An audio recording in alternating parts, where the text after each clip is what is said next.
सुनेंगे सोमवार की व्रत कथा। सुनने से पहले यदि आपने चैनल को सब्सक्राइब नहीं किया है, सब्सक्राइब करें। कथा अच्छी लगे तो लाइक करें। नगर में एक धनी व्यापारी रहता था। दूर दूर तक उसका व्यापार फैला हुआ था। उनके सभी लोग उसका बहुत सम्मान करते थे। सब कुछ संपन्न होने के बाद भी वो बहुत दुखी रहता था क्योंकि उसके कोई संतान नहीं थी। उसे उसकी चिंता हमेशा सताती रहती थी।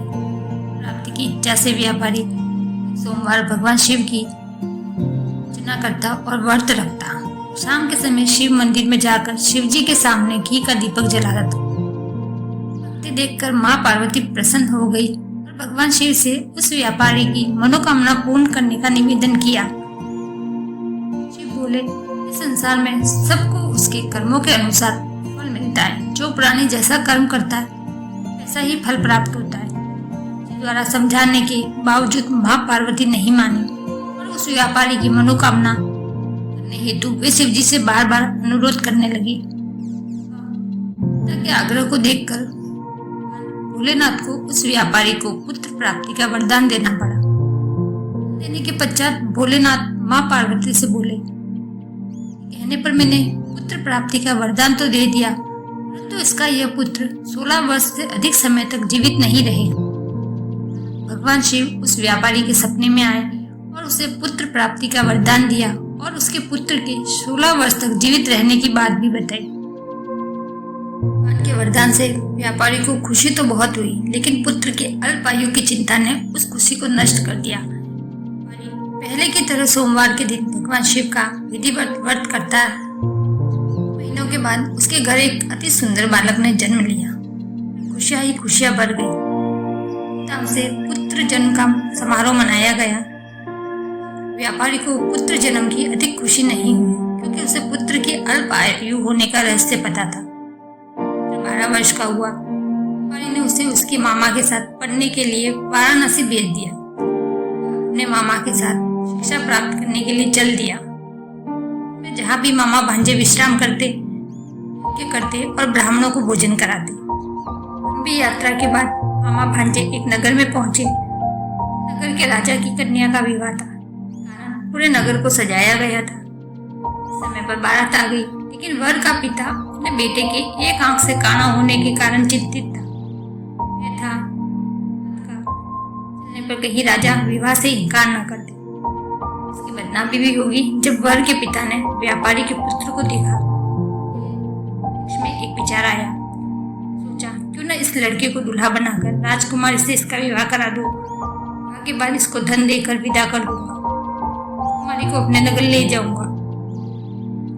के पिता ने लड़के के मामा से इस संबंध में बात की।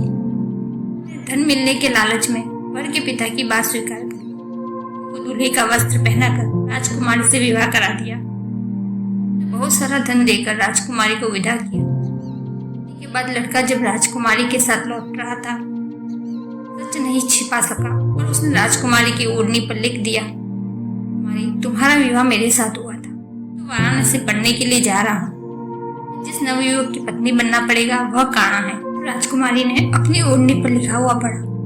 काने लड़की के साथ जाने से इनकार कर दिया। जब ये बात पता चली तो उसने राजकुमारी को महल में ही रख लिया। लड़का अपने मामा के साथ वाराणसी पहुंच गया। स्कूल में पढ़ना शुरू कर दिया। आयु 16 वर्ष की हुई, यज्ञ किया। समाप्ति पर ब्राह्मणों को भोजन कराया, खूब अन्न वस्त्र दान किए।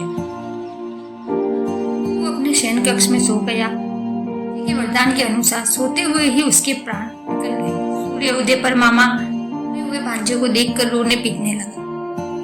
लोग भी इकट्ठे हो गए और दुख प्रकट करने लगे। लड़के के मामा के रोने और विलाप करने के स्वर समीप से गुजरते हुए भगवान शिव और माता पार्वती ने भी सुना।